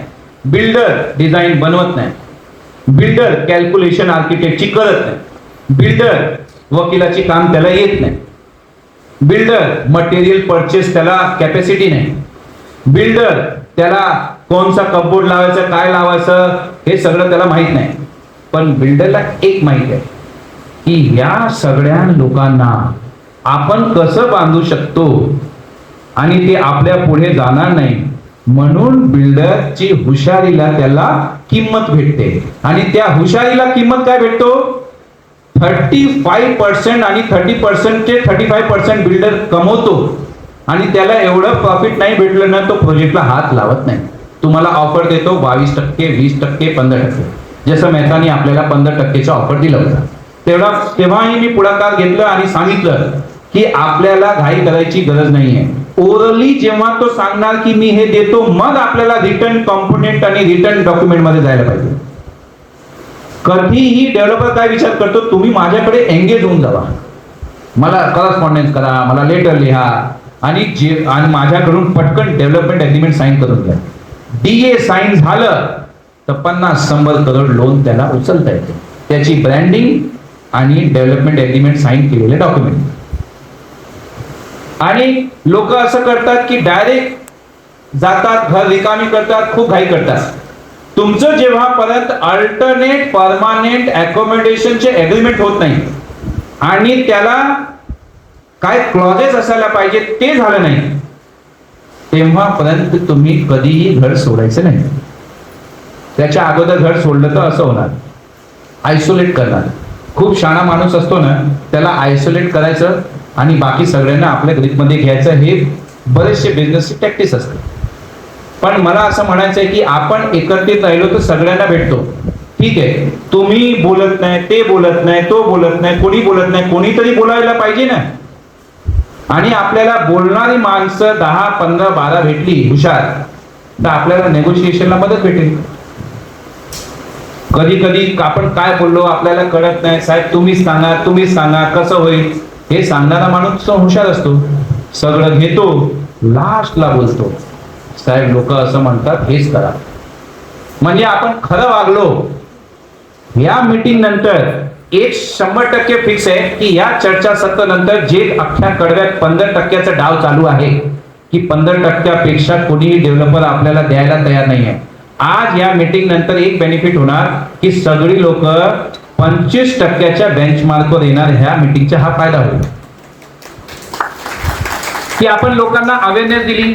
लोक मला सांगतील, हा लोकांना उचकवतो, भडकवतो आणि लोकांना जास्त घेण्यासाठी प्रवृत्त करतो, असे काही पुढाकारी मला म्हणू शकतात. मला न ओळखणारी माणसं, मला जवळून न ओळखणारी माणसं मला काही म्हणू शकतात. पण हा बेंचमार्क आज प्रूव्ह झाला की आज आपल्याकडे 25% बेअर मिनिममची वाढता स्टार्ट होणार. त्याच्यासाठी तुम्ही जेवढ्या लोकांनी ऐकलं ते तेवढ्या लोकांनी पुढे ते डिलिव्हर करा, लोकांना कनेक्ट करा. हा विषय फक्त बघा, आपल्याला 25 भेटलं आणि पार्शिक नगरला 25 भेटलं तर आपलं काय नुकसान आहे? सोसायटी चांगली दिसेल, लोक खुश असतील, बेनिफिट आहे. आणि आपण ट्रान्सपरन्सी वाढवली. 2 माणसांनी डिसिजन न घेता 100 माणसांना आपण जोडलं. चांगलं फेडरेशन कसं असतो? आता मी प्रपोज तुम्हाला आता मी नाव दिलं कळवा पुनर्विकास समिती. ही समिती आता स्टार्ट होणारी आहे, झालेली नाहीये, ही प्रपोज आहे. पण तुमच्या समोर आलो, तुम्ही सगळे त्याचे मेंबर झाले, मग सगळ्यांच्या संमतीने त्याची कमिटी बनवणं, लोकांना सोबत घेणं, व्हॅल्यू ऍडिशन तुमचे काय असेल हे प्रश्न मांडणं, हे सगळं विषय आपण सोबत घेतलं तर अख्ख्या कळव्यामध्ये नाव कसं आहे? फक्त मनीषा नगर पुनर्विकास समिती नाव नाहीये, नाव काय आहे? कळवा पुनर्विकास समिती. मग आपण चांगलं काम केलं म्हणजे भगतसिंग यांना फाश्या लटकवलं आणि अख्ख्या देश आझाद झालं, तर नुकसान काय? आपण सगळे पुढे आलो आणि सगळ्यांना 25 भेटलं, कोणाला 30 भेटलं, कोणा 35 भेटलं, तर आपल्याला नुकसान काय? फायदाच आहे. पण आपल्याला एकत्रीकरण करणं, आपले लोक कनेक्ट होणं. मी तुम्हाला सांगतो, कधी कधी लॉबी निर्माण होऊन जाते. काही लोकांचं प्रेम एवढं असतं की तो त्याला मानतो, तो त्याला मानतो, तो त्याला मानतो. पण हे सगळं सोडून त्याला विरोध न करता या समितीमध्ये आपण आले आणि आपली बाजू मांडली. तर आपलं नक्की 100% 25 तर मिनिमम आहे. क्लस्टर्स आली तर अजून वाढू शकतो. चांगलं डेव्हलपर भेटला तर वाढू शकतो. चांगलं डेव्हलपर आपल्याकडे भेटत नाही, कारण की त्याला काय दिसतो, कडवा म्हणजे कॅन्सर. कसला कॅन्सर? मुकेश दयालाल आचार्य ओनर आहे, पूर्णिमा बिल्डर्स डेव्हलपर आहे, आणि लोकांमध्ये एकी नाही आहे. डीम कन्व्हेन्स झालेलं नाही आहे. कन्व्हेन्स झालेलं आहे तर 7/12 नाव येत नाही आहे. आणि माझ्याकडे असे उदाहरण आहेत. मी तुम्हाला ढोकालीच्या इकडे बिल्डिंग आहे, रचना अपार्टमेंट आणि श्रुती गार्डन, ते उदाहरण देऊ इच्छितो. कारण की लोक म्हणतात की 7/12 जास्त असेल, कॉमन बिल्डिंग असेल तर 7/12 नावावर होत नाही. तर बेस्ट 7/12 तुम्ही रचना अपार्टमेंट आणि श्रुती गार्डनचं बघू शकता की एकाच लेआउट मध्ये 2 बिल्डिंग मध्ये कॉर्पोरेशनची जोड गेली तर त्यांचे 3 7/12 झाले. ब्रॅकेट लावून लावून बरेचसे 7/12ची फोडणी करता येते, पण रेव्हेन्यू डिपार्टमेंट मध्ये आपल्याला कोणी साथ देत नाही, कारण पॉलिटिकली इन्फ्लुएन्स असू शकतो.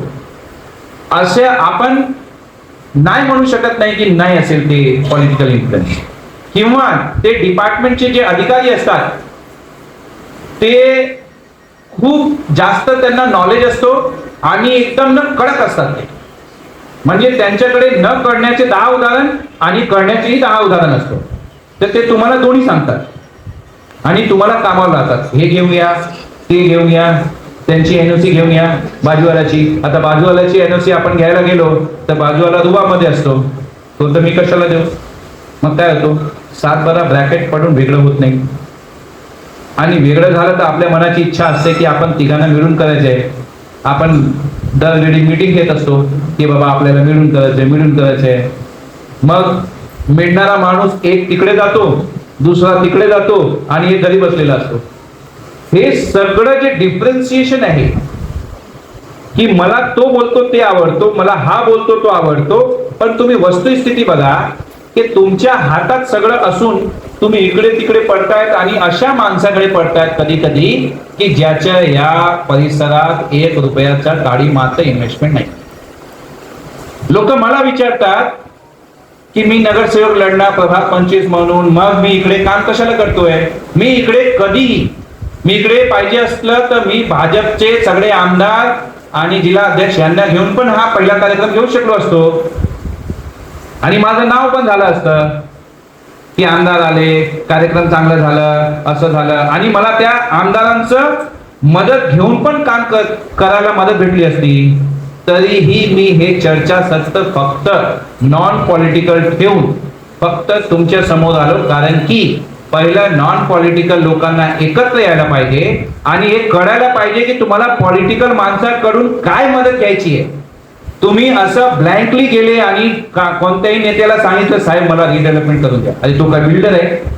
नाही. पॉलिटिशियन कडे तुम्हाला खरं मदत घ्यायची असेल, तुम्ही त्याचे वोटर आहात, तुम्ही मालक आहात या एरियाचे आणि तो तुमचा नोकर आहे इनडायरेक्टली. नोकराला तुम्ही कधी सांगितलं की मला काय खायला देतो, मग तो सांगणार काहीच देत नाही, असं सांगणार ना. तुम्ही नोकराला सांगितलं की मला चहा आण, तो चहा आणणार. तुम्ही सांगितलं मला मिल्क आण, दूध आण, तर तो दूध आणणार. तुम्ही नोकराला कसं विचारता माहिती काय, साहेब आमचे रिडेव्हलपमेंट करून घ्या.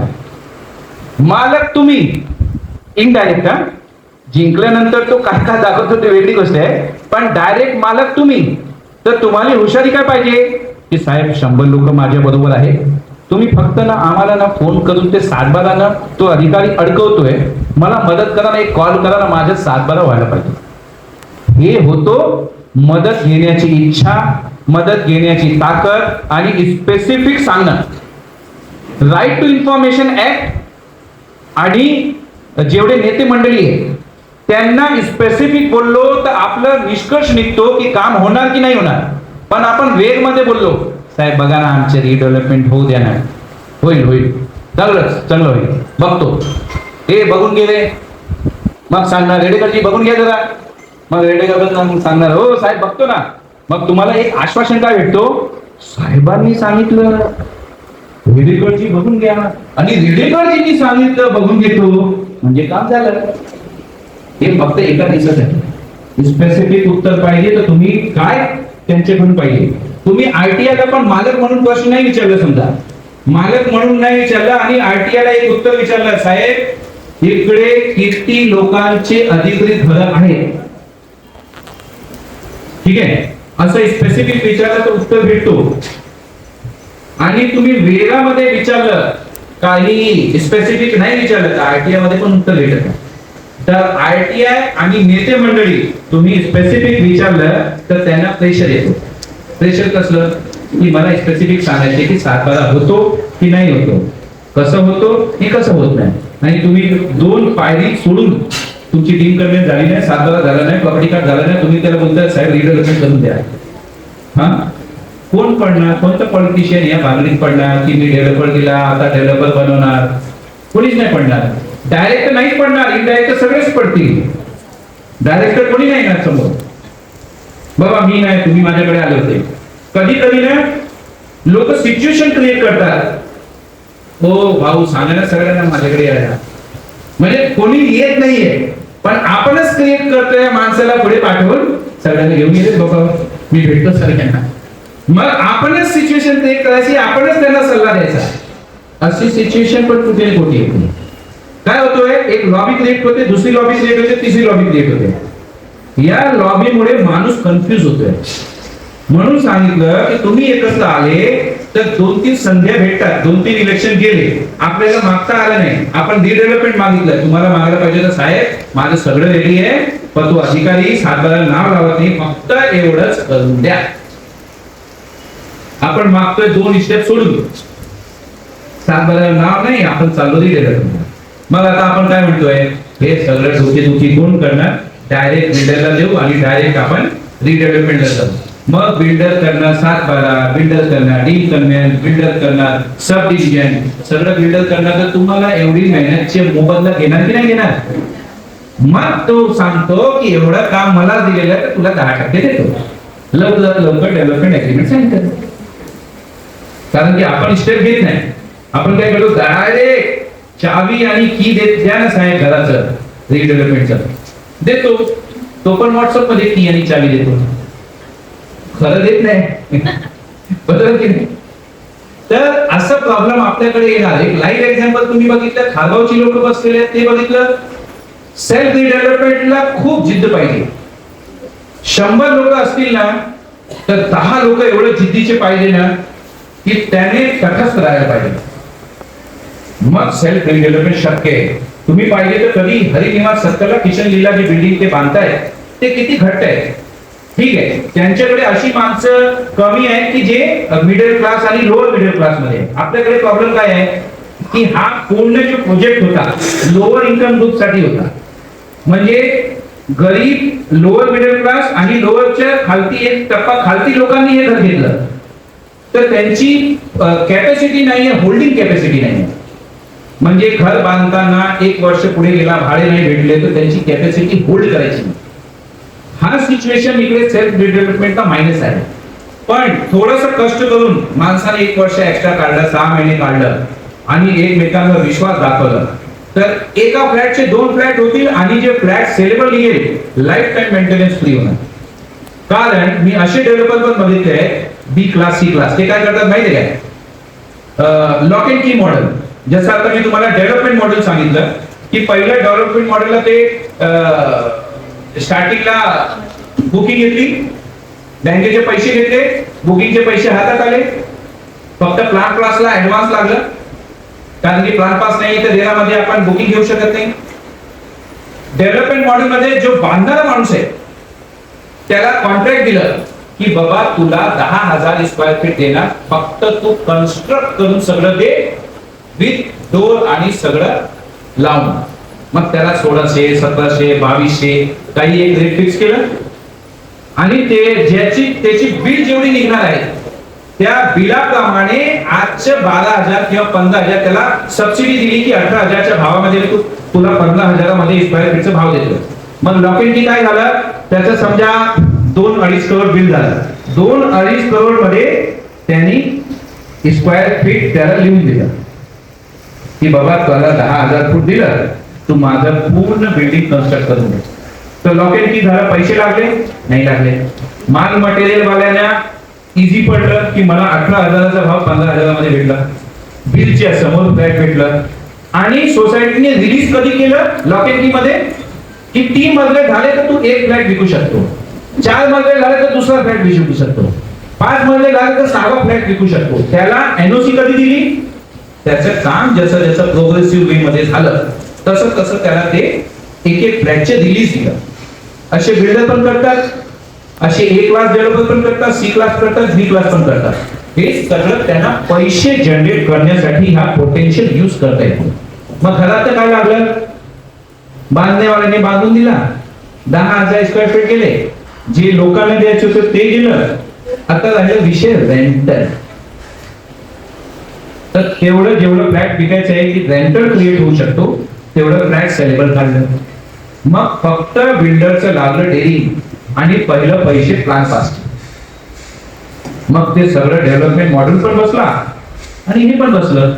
तशीच सोसायटी करू शकते की मी टेंडर काढतोय की बिल्डिंग बांधणार कोण, मग आपल्याकडे टेंडर येतात 1800, 2200, 2500, 3000 स्क्वेअर फीटचं रेट, डोर आणि सगळं नळ बिळ लावून आपल्याला ह्या रेट मध्ये पडणार. आता त्याला पैसे नाही द्यायचे तर आपण त्याला स्क्वेअर फीट दिला, समजा पैसे द्यायचे तर या जमिनीवर डेव्हलपमेंट एग्रीमेंट आपली एग्रीमेंट दाखवून बँकेकडून पैसे उचलले, एवढी लँड आणि एवढी पोटेन्शियल आहे म्हणून त्याच्यामध्ये फडणवीसजी पुढे 4% कमी व्याजाने, TDR स्वस्त भावाने. तर हे जे टोटल बेनिफिट दिसतोय ना सेल्फ डेव्हलपमेंट मध्ये हे आपल्याला डायरेक्ट पासून दिसतं. मग एक फ्लॅटचे 2 फ्लॅट होते आणि life time maintenance free society होते. हे आहे आपला मुद्दा सेल्फ रिडेव्हलपमेंट. सेल्फ रिडेव्हलपमेंटला जिद्द पाहिजे आणि 10-20 माणसं असं पाहिजे जे ज्या जिद्दीचं आपण काम करतोय त्या जिद्दीने त्यांना पण काम करायला पाहिजे. 100 लोक तर करणार नाही कारण की सगळ्यांकडे एवढा टाइम नाही. त्यांच्याकडे आठवड्यात एक दिवस आले ते पण पुष्कळ आहे काही लोकांसाठी तर डायरेक्ट आपण की भेटेल तेव्हा भेटू अशी लोक पण. पण 10 लोक जिद्दीचे माणसं पाहिजे ज्या या कामाला एक मिशन सारखं घेतलं पाहिजे. एक मिशन कंप्लीट झालं लोक आपोआप तुम्हाला बोलवतील, बाबा तू माझा PMC बघू शकतो काय, तू माझं काम बघू शकतो काय, तू थोडंसं आम्हाला गाईड कर. या लाईनीत स्क्वेअर फीट इंटू पैसे केले तर त्याची किंमत कितीही वाढू शकते. तर सेल्फ डेव्हलपमेंट सगळ्यात मोठं बेनिफिट आहे पण त्याला जिद्द लागते आणि जिद्दीचा माणूस असेल तर सेल्फ डेव्हलपमेंट. मला खूप आवडेल की आपल्या लोकांमध्ये थोडी पुढे आलं तर आपण एक लहान समजा 50,000 फूटची 30,000 फूटची एक सेल्फ डेव्हलपमेंट केल्याबद्दल मी जे काही ताकद लागेल ते मी करू शकतो. जास्त मोठे नाही कारण की हा पहिला आहे पण मला जे आयडिया आहे आणि आपली गव्हर्नमेंट आहे मला खूप अभिमान आहे की मी त्या पार्टीमध्ये ज्यांनी या देशाला PM CM एवढे दिले की आपण बोटावर काउंट करू शकत नाही एवढे कार्यकर्ते 14 करोड कार्यकर्ते. तरीही एवढं नॉलेज असून एवढं पार्टीचा पाठिंबा असून माझ्या प्रत्येक कार्यक्रमाला आमदार आणि जिल्हा अध्यक्ष पाठिंबा असतो तरीही मनीषा नगरला मी नॉन पॉलिटिकल रिडेव्हलपमेंट साठी चर्चा सत्रामध्ये घेतलं आणि त्यांची गरज जेव्हा जेव्हा आपल्याला पडेल त्यांना कधीही कुठेही आपण बोलवू शकतो आणि त्यांची मदत घेऊ शकतो, सेल्फ रिडेव्हलपमेंटला घेऊ शकतो. कारण की हीच अशी पार्टी हीच अशी लोक आहेत जे सेल्फलेस काम करतात. तुमचं होऊ द्या बरं, तुमचं होऊ द्या काही हरकत नाही, फोन केलं प्लॅन पास झालं आणि ते 1 मिनिट आहे आपलं. तर थोडं जर आपण हिंमत घेतली तर 2-3 सोसायटीचं तर होऊ शकतो आणि या मोठ्या लेआउट मधून आपण बाहेर पडू शकतो. तर हे सेल्फ रिडेव्हलपमेंटला आपण बघितलं ते एकाचे 2 flat life time maintenance free आज माझा अनुमान. दुसरं आपण नॉर्मल रिडेव्हलपमेंट केलं तरीही आपण एनसीलरीला ऍड करून 4च्या FSI पर्यंत पोहोचू शकतो आणि बिल्डरला आपण कमवण्यासाठी चान्स दिला तर तो पुढे येऊ शकतो. कमवण्याचे चान्स कसं की एखादा सेलेबल बिल्डिंग पण बांधली आणि आपले लोकांसाठी पण बिल्डिंग बांधली तर त्याला पैसे ना रोलिंग करायला भेटेल. कमर्शियलची रेंटल स्टार्ट होणार, तो विकू शकतो, तो देऊ शकतो, मग त्याच्या पैशाने त्यांचं रेंटल निघणार आणि बँकेचे पैसे कमी यूज केलं. ओडी मध्ये कसं असतं जेवढं यूज केलं तेवढं इंटरेस्ट. त्याचे 100 करोडचे प्रोजेक्ट पास आहे. एका केस मध्ये मी 125 करोडचे SBI कडून लोन करून दिलं. पहिले त्याच्याकडे पण जास्त लोन होता. तर त्याच्यामध्ये माझं 2 लीगल आणि लायसनिंग होतं की मी बसू शकतो. त्या प्रोजेक्टला आपण बसवलं डेव्हलपमेंट अग्रीमेंटच्या समोर. 125 करोड असूनही तो एवढा हुशार डेव्हलपर होता की त्याने फक्त 25 करोड युज केलं आणि त्याला ऑटो पायलट मोड मध्ये प्रोजेक्टला आणलं. कमर्शियलचे भाडे त्याचे 3-4 करोड क्रिएट केले. तो 3-4 करोड रेंटलला युज केलं आणि प्रोजेक्टला हळूहळू वरती आणलं. मस्त प्रोजेक्ट. अशी डेव्हलपर पण आहे की आपण असं काम करायचं की आपलं नुकसान होऊ नये. कारण की एक प्रोजेक्ट तुम्हाला एवढं खड्ड्यात टाकू शकतो. एक बेस्ट एक्झाम्पल खारघोस आहे की आम्ही आंदोलन केली. तो माणूस आमच्या आंदोलनामुळे 5 वर्ष जेलमध्ये होता. पटवा, राजेश पटवा. तो पण तिकडे काही चुकी झाली आमची की मला त्याला आतमध्ये नाही करायचं होतं. कारण की प्रॉपर्टी मॅटर मध्ये क्रिमिनल केस मध्ये कोणी माणूस आतमध्ये करणं हे योग्य सल्ला नाही. त्याला जेवढी भीती दाखवून MOU करून पोटेन्शियलला युज करून काम करणं इझी आहे. पण कोणालाही प्रॉपर्टीच्या मॅटर मध्ये धडा शिकवणं हा अल्टिमेट आहे. त्याच्याने काही भेटत नाही. चुकी केली ठीक आहे. आता पुढे आपण काय कव्हर करून जाऊ शकतो तोच एक रिअल मार्ग. पण बाकी वकील सहमत नसतील कारण की त्यांचं जेवढं लढले तेवढं पैशाची बेनिफिट असते वकिलांना.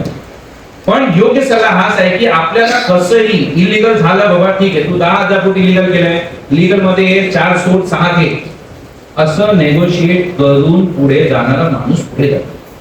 आणि जो म्हणतो नाही तू इलिगल घेतलं तू बरोबर नाही क्रिमिनल आहे हे ते असं करणारा माणूस कधीच पुढे जात नाही.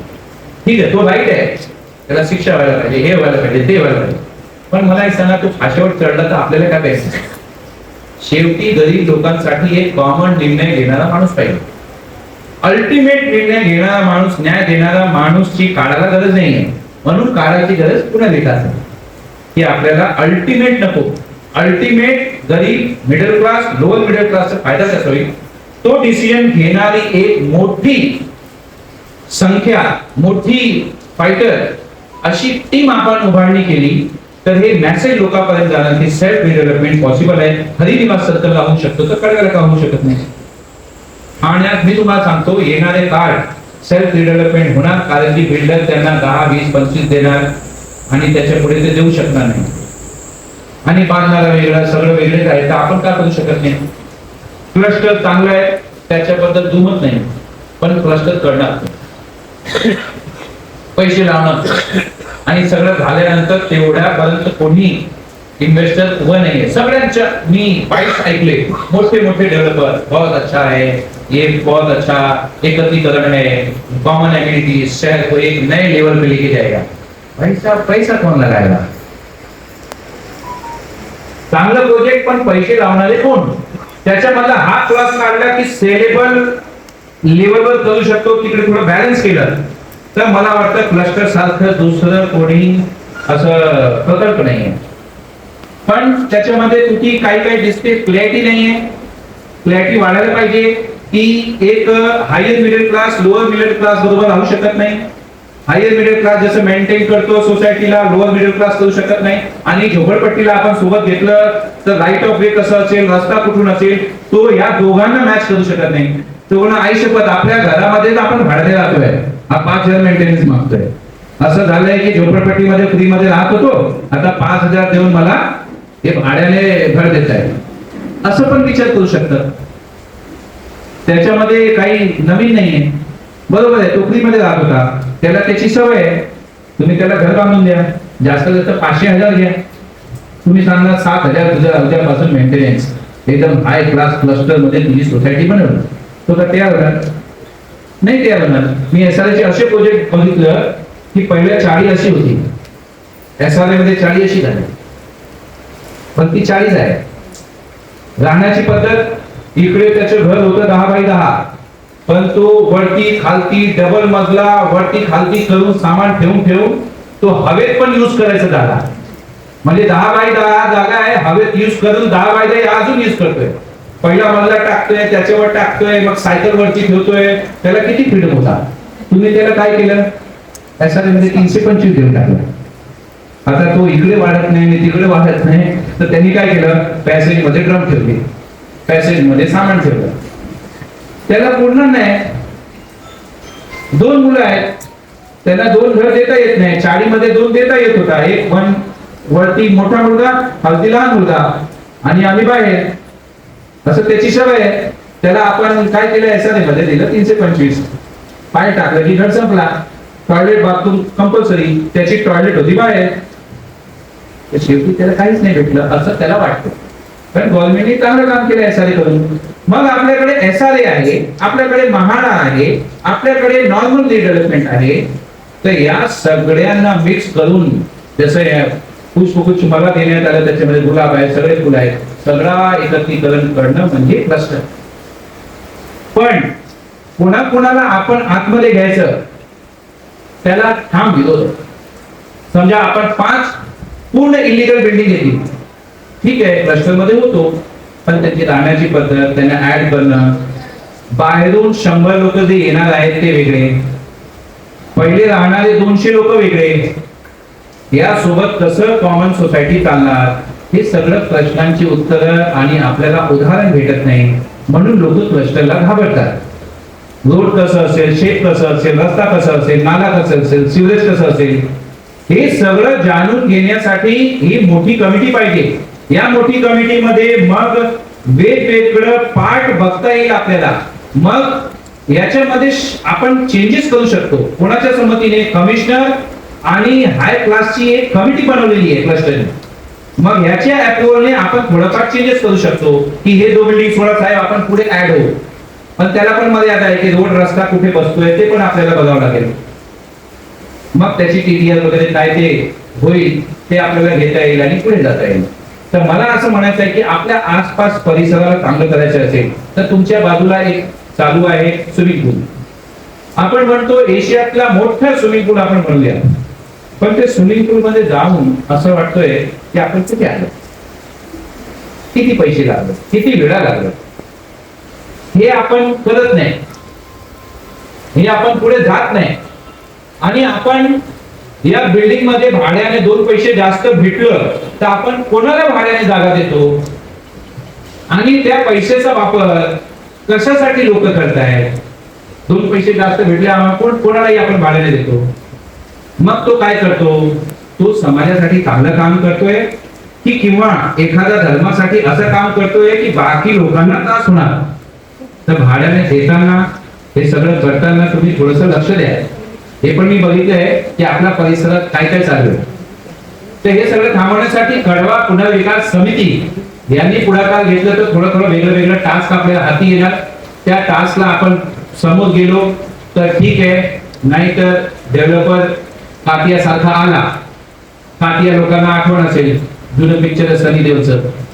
कातिया जेव्हा एरियामध्ये येतो लोक घाबरून जातात, पडून जातात, भाई लोक त्यांच्या सोबत असतात आणि तो सांगतो डेव्हलपमेंट मी जसं बोलतो तसंच व्हायला पाहिजे. त्यांना साथ देणारी पहिली पायरीचे लोक असतात ज्या कातियाला आतमध्ये घेऊन येतात. मग कातियाला विरोध करणारा 1-2 निघतात. मग शेवटी ते पण म्हणतात जाऊ द्या बाबा, लोकांना जमत असेल तर आपल्याला काय. तर तुम्हीच विचार करा की आपल्याकडे कोणी कातिया आला जे आपल्याला बँक गॅरंटी देत नाही. बँक गॅरंटी कशाला पाहिजे, प्रोजेक्ट रखडला, डॉक्युमेंट डेव्हलपमेंट एग्रीमेंट कसं पाहिजे, माझं रोल काय, सगळे म्हणतील तुम्ही आपल्या नावासमोर पीएमसी दिला, प्रोजेक्ट मॅनेजमेंट कन्सल्टंट. तर तुम्ही कोणते पीएमसी. मी पीएमसी एक मोठा विषय आहे, त्याच्यामध्ये पीएमसी आर्किटेक्ट, पीएमसी इंजिनियर आणि पीएमसी लीगल आणि थोडक्यात म्हणायला गेलो तर सीए, हे चौघांचं संमिश्रण म्हणजे कम्प्लीट प्रोजेक्ट मॅनेजमेंट कन्सल्टंट. त्याच्यामधला मी एक भाग आहे जे मी काम बघतो. मी एसआरए बघितलं, गरिबांचं काम बघितलं, खासदारचं आंदोलन बघितलं, वेगवेगळे प्रश्न बघितलं आणि तुमच्या मनीषा नगर मध्ये पोटेन्शियल लढा देत 7 बिल्डिंग थांबवलं. त्याच्याबद्दल खूप पुढाकारी माझ्या नाराज पण आहेत आजपर्यंत.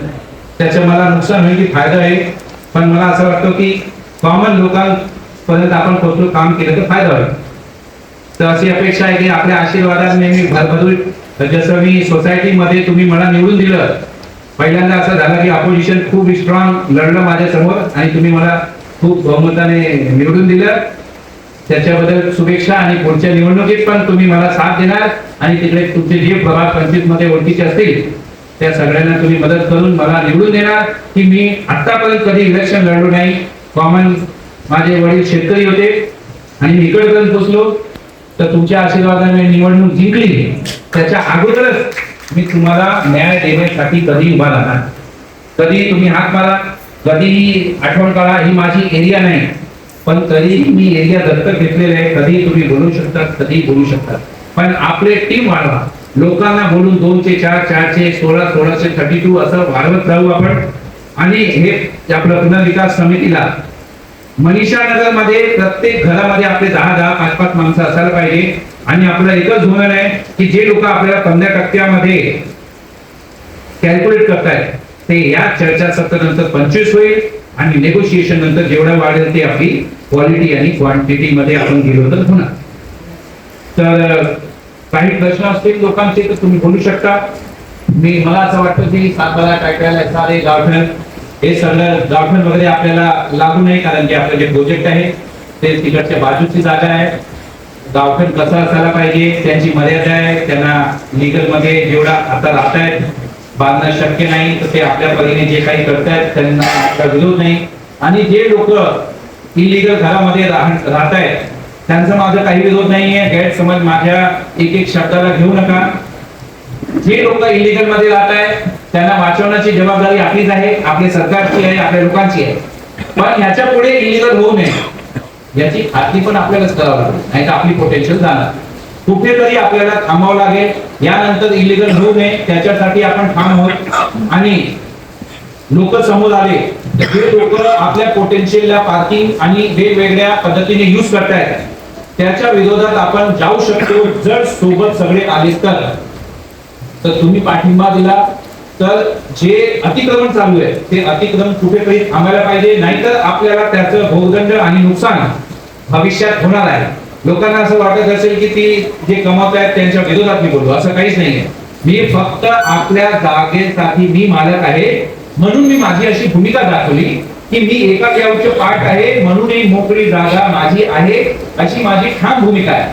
कोणी त्याचं काय उत्पन्न घेतो त्याच्या विरोधात मी नाहीये.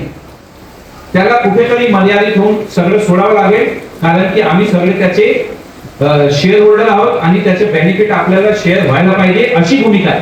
कोणी काय उत्पन्न घेतो त्याच्या विरोधात मी नाहीये, कोणी काय बनवलं त्याच्या विरोधात नाहीये.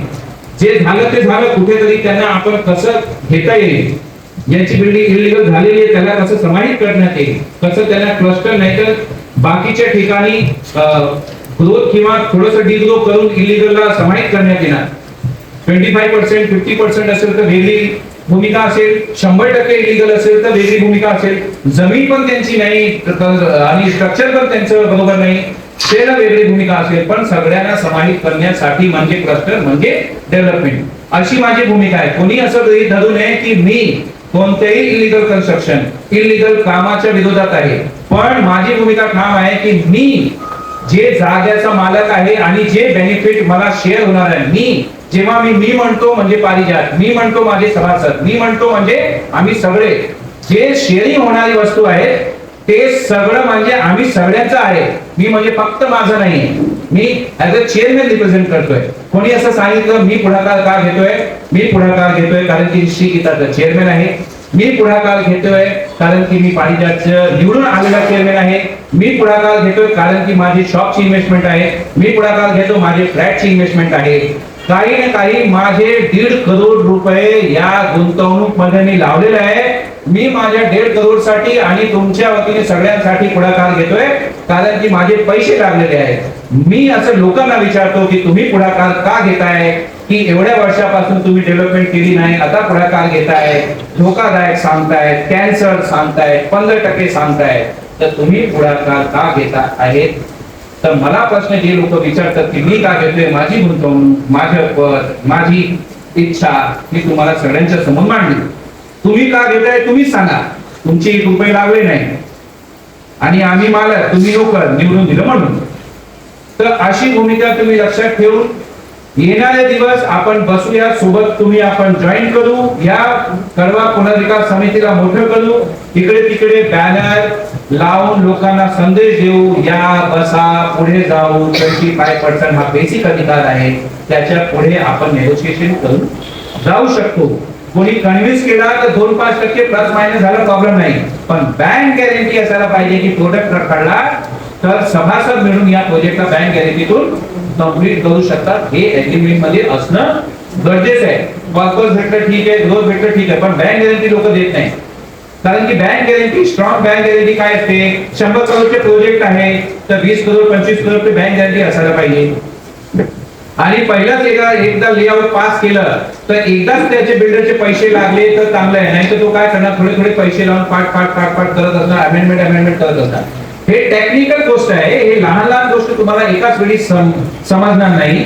पुढच्या वेळी आपल्या घरामध्येच मीटिंग घेऊ, कोणत्याही हॉल मध्ये येण्याची गरज पडणार नाही अशी आमची इच्छा आहे. पुढे प्रयत्न करू की आमच्या घरात एवढं मोठं जागा आहे की 200-500 लोक बसू शकतात. पुढच्या वेळी आपल्या घरात आपल्या मी आमंत्रण देतो, निमंत्रण देतो आणि दुसरी चर्चा सत्र आपल्या घरामध्येच घेऊ आणि लोकांना तुम्ही पॉझिटिव्ह संदेश द्या, पॉझिटिव्हिटी द्या की आपण कमिटी वाढवतोय, ट्रान्सपरन्सी वाढवतोय, इंटिग्रिटी वाढवतोय. एक माणूस तिकडे डिसिजन घेणारा नाहीये आणि मुळात पॉलिटिशियन असून नॉन पॉलिटिकल चर्चा सत्र पुढे सतत आपलं चालूच असणार. पॉलिटिशियन कडून मदत घेण्याची जी पॉइंट आहे ते मी परत तुम्हाला सांगणार आणि ते स्पेसिफिक मदत घेण्यासाठी प्रवृत्त करून ते मदत मी घेणार तुमच्या संमतीने. तर तुम्ही मला बोलायला संधी दिली त्यासाठी आपल्या सगळ्या मेंबरचे, कमिटीचे, पारिजातचे, समितीचे सगळ्यांचे खूप खूप धन्यवाद. कोणाचे काही प्रश्न असतील, जे प्रश्न माझ्याकडे आलेले आहेत, महाडा आणि कोणालाही आपल्या प्रश्नामध्ये घेऊ शकतो असे पण एक प्रश्न होते. जे चर्चासत्रामध्ये प्रश्न राहिलेले आहेत ते फोन करून तुम्हाला त्याचे उत्तर भेटणार. दुसऱ्या चर्चासत्रामध्ये हे प्रश्न घेण्यात येणार आहे. दुसऱ्या चर्चासत्रामध्ये नक्कीच या चर्चासत्रामध्ये आपण जे व्हॉट्सअपवर आणि बाकीचे प्रश्न होते ते घेतले. आता ऍडव्हान्स क्वेश्चन आपण घेतलेले आहेत दुसऱ्या चर्चासत्रामध्ये घेणार. जसं पावसाळ्याच्या नंतर एका महिन्यामध्येच ही मीटिंग सतत आपली चालूच असणार. चर्चा सत्र 2 आता मनीषा नगरच्या प्रांगणामध्येच आपण घेऊ असे आपले प्रयत्न आहेत. बॅनर आणि व्हॉट्सअप सोशल मीडिया द्वारे तुम्हाला कळवणार आपण आणि पुढचे कार्यक्रम चर्चा सत्र मनीषा नगर. खूप खूप सगळ्यांचे धन्यवाद. काही प्रश्न